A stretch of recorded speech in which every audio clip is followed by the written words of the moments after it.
In the run-up to November's election, Donald Trump's position looks increasingly fraught as his poll ratings slip. If he does become more desperate, he may look for a foreign diversion, perhaps a useful little war in a far-off place with not too big a country. An earlier column pointed to North Korea or Iran as possible hosts, especially as each has its own need for a political diversion. There are also indications, however, of rising tensions with a somewhat more powerful state. A confrontation with China, over the contested islands of the South China Sea, would be particularly helpful for the U.S. Navy, which has been having more than its fair share of problems recently. First came two collisions in 2017 involving U.S. destroyers and merchant ships in the West Pacific, which killed 17 sailors and pointed to serious deficiencies in training. As Defense News reported, what was not thoroughly answered by the reviews was how it was possible, on two of the world's most advanced warships, that the watch teams on the bridge and the radar monitors in the Combat Information Center aboard the destroyers didn't manage to coordinate to avoid the collisions.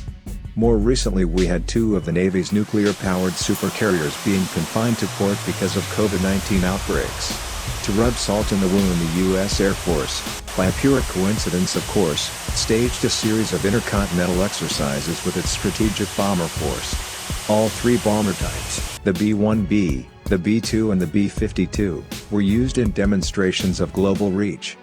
The planes taking off from the continental U.S. and heading to exercises in either Western Europe or the West Pacific. That was bad enough, but last Sunday we saw a massive fire in the 40,000-ton amphibious warfare ship the USS Bonhomme Richard, moored in San Diego Harbor. The cause of the fire is not known, but it took many days and both Navy and civilian firefighters to put it out, leaving hundreds of millions of dollars of damage.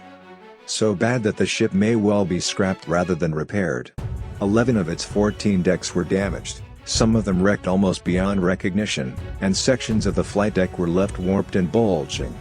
The Bonhomme Richard is commonly deployed with aircraft, formerly the AV-8B version of the UK's Sea Harrier jump jet and now the new US F-35. And to all intents and purposes has the capability of a light aircraft carrier. Its likely loss is a further blow to the Navy. This is where a show of strength against China really will come in handy, as long as it doesn't get too hot. As if on cue, the Pentagon's rhetoric on presumed Chinese designs on South China Sea marine resources included a comment from the Secretary of the Navy, James Esper.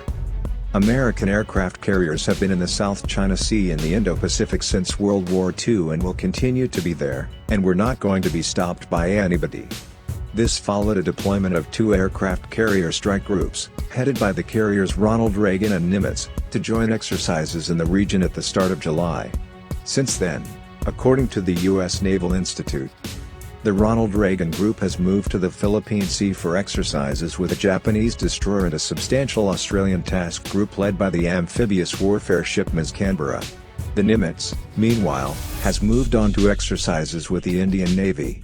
The whole process is part of a wider U.S. positioning of military forces around China that includes the recent deployment of 4 U.S. Air Force B-1B Lancer strategic bombers from Dyess Air Force Base in Texas to Anderson AFB on Guam in the Western Pacific. According to the commander of the USAF 7th Bomb Wing, Colonel Ed Sumangi, in a news release, our wing has conducted, and participated in, a variety of exercises over the last year to ensure we are primed for large-scale missions such as this one. We're excited to be back in Guam and proud to continue to be part of the ready bomber force prepared to defend America and its allies against any threat.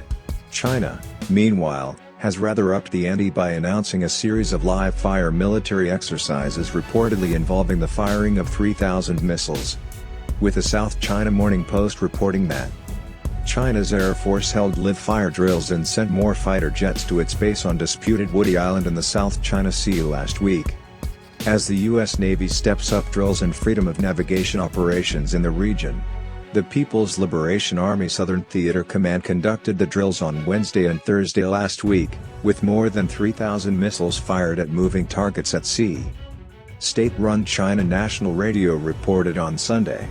It did not say where in the South China Sea the exercises were held.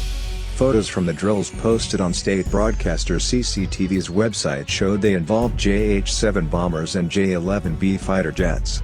None of this means that a conflict is imminent, but in these circumstances and with parts of the South China Sea claimed variously by Vietnam, the Philippines, Malaysia, Brunei and Taiwan as well as China, the concern at times of high tension lies in the risk of unplanned escalation stemming from factors usefully summarized in the acronym AIM: accidents, incidents and mavericks. Perhaps the particular issue here lies not with direct risks in and around the South China Sea but back in Washington, D.C. and the desperate need of the biggest maverick of them all: President Donald J. Trump, to get re-elected in November.